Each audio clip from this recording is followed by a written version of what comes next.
It's my feel-good breakfast show.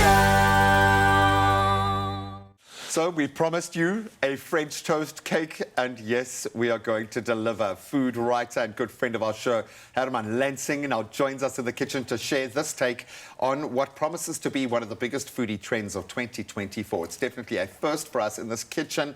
Man, oh man, am I looking forward to this. It's not a secret. I absolutely love French. I told you I could eat a whole loaf of bread. I could eat all of these French toasted up, okay? This is so clever.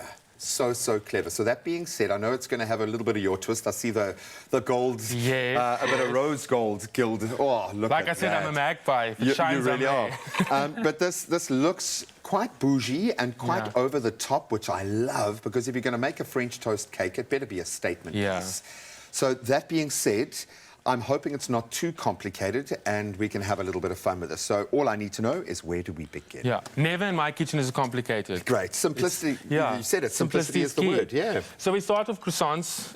You can basically use any butter-enriched bread, something like we all have stale croissants lying around. You know, that's always there. But something like banana bread or brioche, French brioche works beautifully. Okay, so if it's got a high butter content, if it's Yes. fortified, it's got that funkiness to it. If it smells like you have to go on a diet, you know it's the right path. Then you know you're on the right path. But the diet isn't starting today, my No. friends. I think I might even keep my intermittent fasting at bay for today. I think we just adjust our timetable.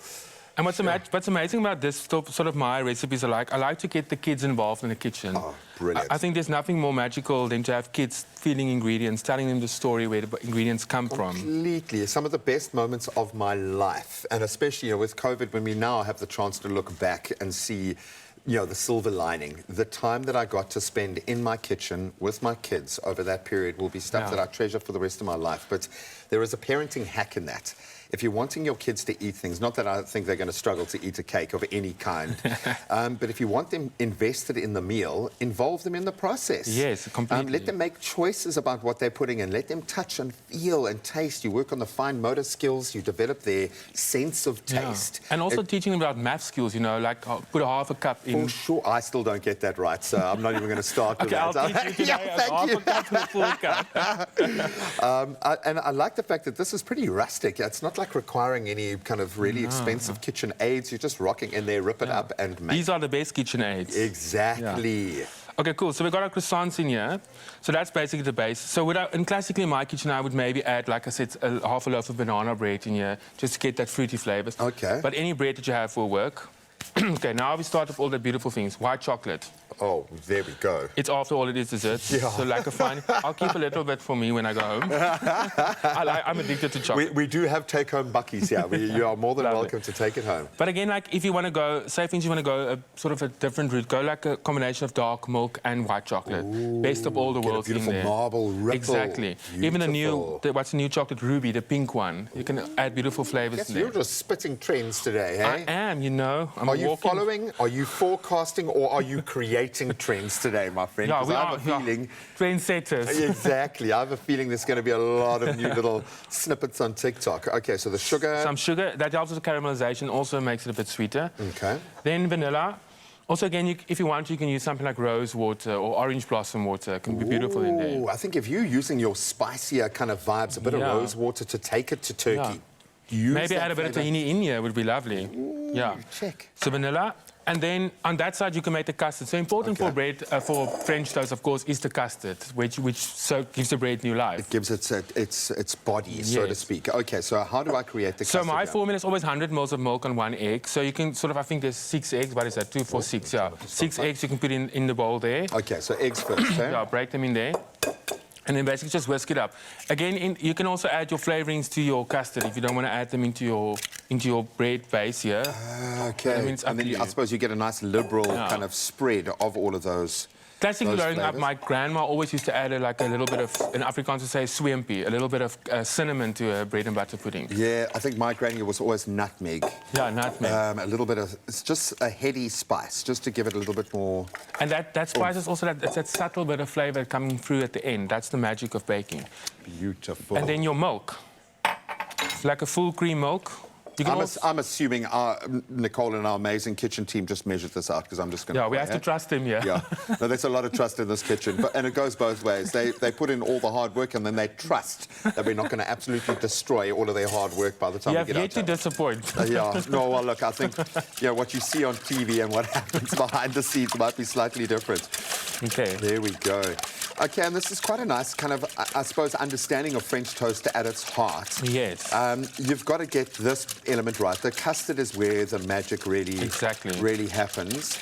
So you can pour that on here. And also what's important when you make it in a cake form, it's about baking it to the perfect stage. If you overbake it, it's going to be basically like a scrambled egg texture. You have to bake it like it's like a bit of jelly that just almost... A little bit of jiggle. Yeah, it must like go like this. A little bit of wobble, a little bit of jiggle. Can I just quite, huh? Yeah, and then we also have to have a bigger mixing bowl would help here, but here we go. No, my friend, we're all about precision. Yeah, let's see how neat I can work. Oh, I'll make my mom so proud.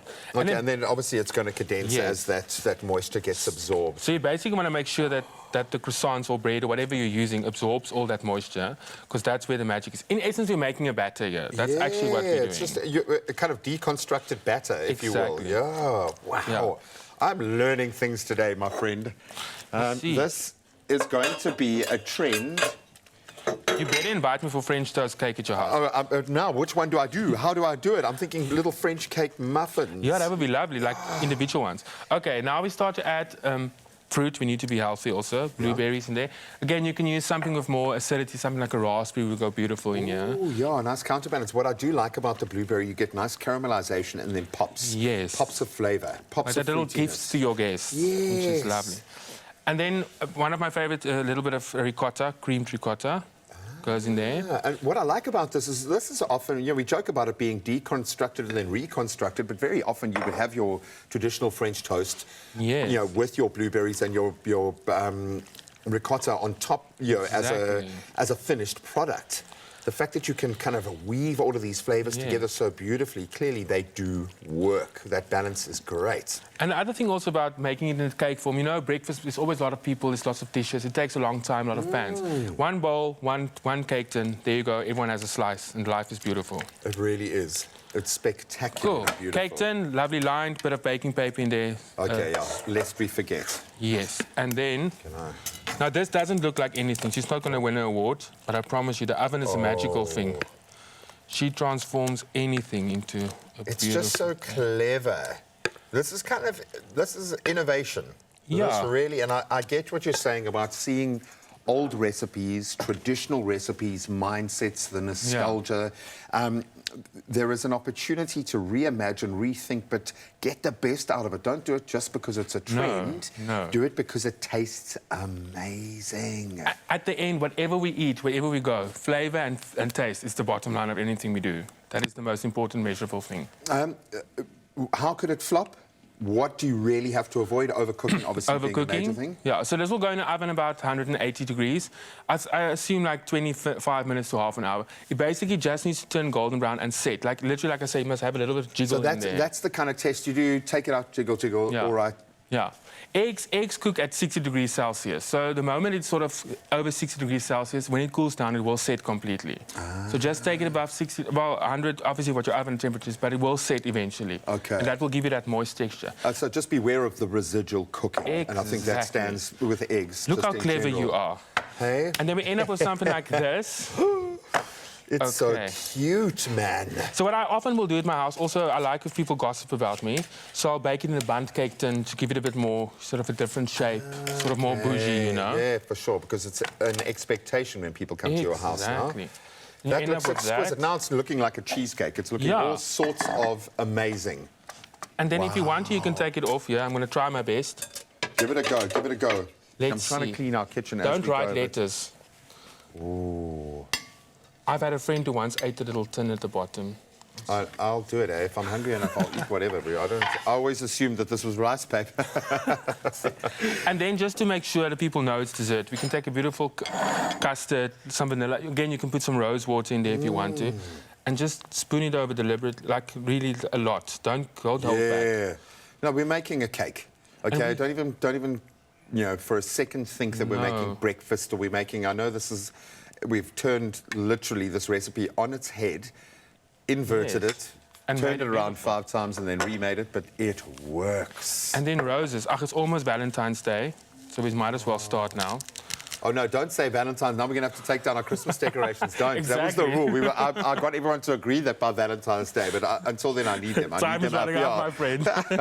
Well, speaking of Valentine's Day, I might actually whip up something like this, or I'll get my kids to help me whip something like this up for their gorgeous mother, because I think she would love it. Look at you, man. Making it all pretty. Like, imagine also for breakfast, like beautiful crispy fried bacon on top of here.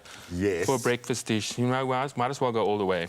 Oh, my word. Yeah, some rose petals, and then just to keep it, because like I said, I'm a magpie. Yeah, I'll keep it, Herman, then. A little bit of, you know.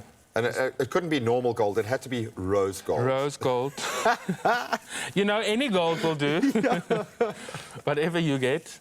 But yeah, our beautiful, there you go. And whatever's left on your hand, you just go like this, and it's beautiful. Sprinkle it around your house and your face and your hair, and that is exquisite. I'm all happy now. Yeah, we are happy. I can see you're in your happy place right now.